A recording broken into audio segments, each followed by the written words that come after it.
Hi everybody, and welcome to the home of good clean love. We are, as you know, a manufacturer of the finest intimacy products on the market, but one of the favorite things we do is we are a trusted resource for all of our customers for their most intimate questions. And in order to really do justice to these questions, we wanted to bring in our special panel of experts. And so here they are with us today, and they're going to introduce themselves, and then I'm going to read some of the questions. You know, I'm the Loveologist here, so I'm going to have the final say on these questions, girls. But we want to hear what you think because, you know, it's important to get a wide, diverse response to these questions for our customers. So down there on the end, can you introduce yourselves? Yeah, hi everybody, I'm Direct Diane. Direct from where? My mother. Just kidding, New York. Okay, and second we have? I'm Kinky Kate, and I'm going to give it to you straight. All right, Kate. I love it. And right here on the end we have? Howdy y'all, my name is Romantic Rosalie and I hail from a farm in Alabama. Okay, fabulous. So you can see that we've got really a diverse set of opinions that we're going to be able to get here. So we're going to do 2 questions today, and each week we'll bring you more questions and more responses. And you can always write to us here at AskTheLoveologist@goodcleanlove.com. Right, girls? Right. That's right. So here's the question from Stormy that we've been kind of working on. So she writes in and she says, recently my boyfriend and I have not been on the same page. So she says that's not usual for them.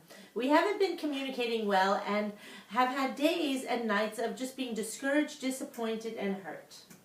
We certainly hear a lot of those kinds of stories.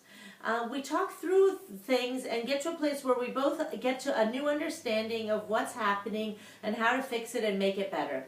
But then my boyfriend wants to make love after talking every time.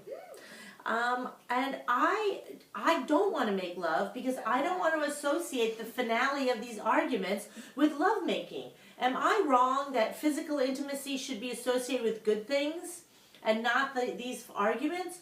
Or how can I help him understand this? Or what do you think? Maybe it needs to be tied down. Well, okay, so that's one idea. So then I guess you're saying that you think that that there should make-up sex is a good idea. So basically, the boyfriend thinks that make-up sex is what should happen after they have fights, and she's thinking that that's going to create this association with fighting and sex. So what do you guys think? Is that true? Or, I mean, there's actually a lot of literature that supports, some people say that make-up sex is the best sex you have.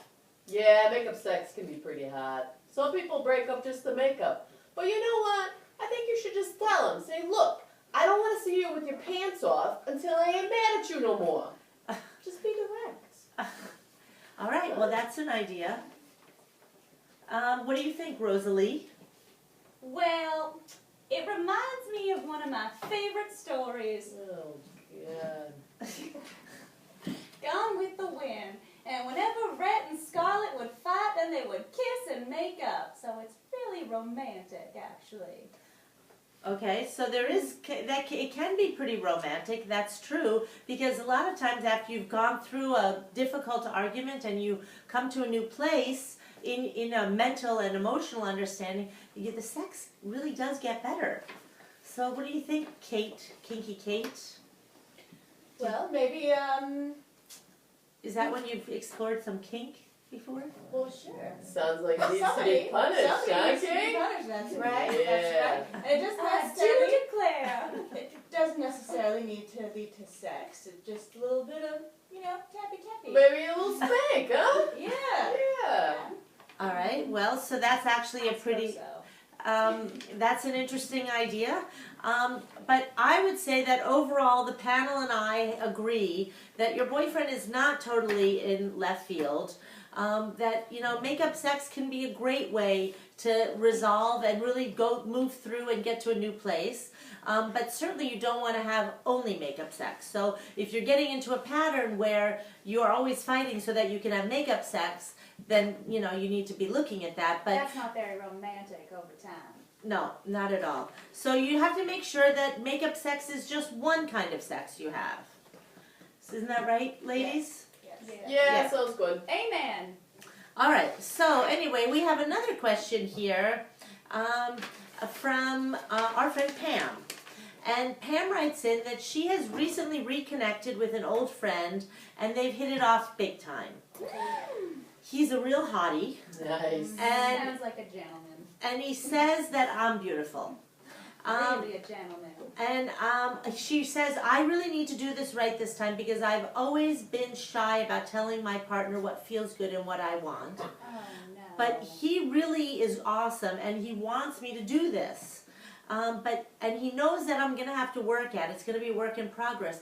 But I'm willing to figure out how to do it. But how? Please help me.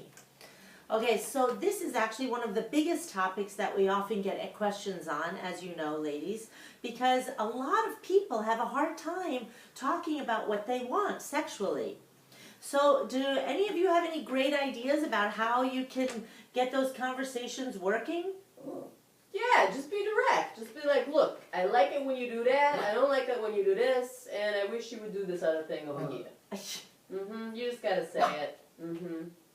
Or you could, you know, bark like a dog, like you might have just heard, because that can be. That hot, was too. me. That was me. Ah, you are kinky. You could paint a target on your clitoris with some latex. Yeah, body paint. I like it. Or you could read some romantic erotica, as they call it down there in the South. Not very direct. But it's romantic. What would you do? Like give him the erotica, like a blueprint or something? Yeah, exactly. Yeah, So- it's not direct. Okay, so what do you think about this idea, ladies? I actually feel like communicating about what we want and not just pointing and grunting. I mean, the interesting thing is that we actually have an amazing language about many things in our life, but oftentimes we don't have it about sex. And so communicating about sex is actually a great thing to learn. One of the first ways that you do that is solo sex. So when you know what you really like yourself, then you start to be able to talk about it more. And even that can be really embarrassing. But I do know one technique that's from imago therapy that's really been popular and it's very successful. And so what you do is you, just like what Direct Diane was saying, you say something like, this feels really good when you touch me here. And you show the space, and then you ask your partner to mirror back to you, this feels really good to you when I touch you here. And so that really slows it down, and it actually kind of normalizes sexual language when you have people mirror back and forth.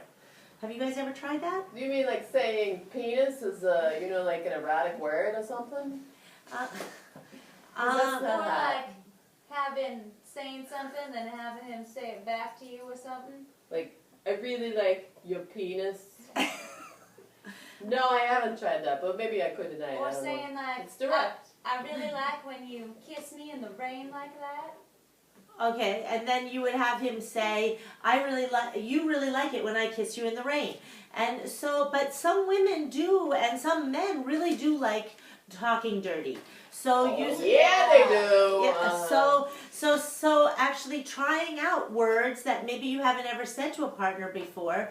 You know, like there's many words that you could use instead of the word penis. Those are the words I usually like, the anatomical words. But sometimes it's kind of fun to try to talk dirty also.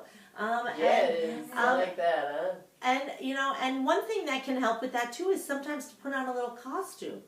And maybe Oh, next time. now you're talking. And so when you actually kind of get in the role of being sexual, that actually gives you permission to actually experiment and sort of wonder, sort of discover who you are erotically and communicate about it. I have another suggestion. Yes, Kate, Kinky Kate. I would suggest that she sit herself in front of a mirror and practice talking and saying the things that she wants to say to him, and using some visualization maybe, you know. So Look at she it. actually Look practices at it. before she has to do it. Yes. Well, that's not very romantic, is it? No. It's kind of kinky though. Well, looking at your vagina can be helpful when you're trying to integrate it with the penis. I can see that. This is all we have time for today, but we actually really want to hear from you. So please visit us at daily.goodcleanlove.com and sign up for our newsletter at goodcleanlove.com. And also, we can get new questions, right, girls? They can send us new questions. Oh, yeah. Yeah, So many questions. and so I know. they send the questions. So just email us your questions at daily@goodcleanlove.com. Daily, DAILY @goodcleanlove.com. And you can find the best products you'll ever look for all your intimacy needs at goodcleanlove.com. And look for us again real soon. We'll be back. Say bye, girls. Bye, y'all. Later.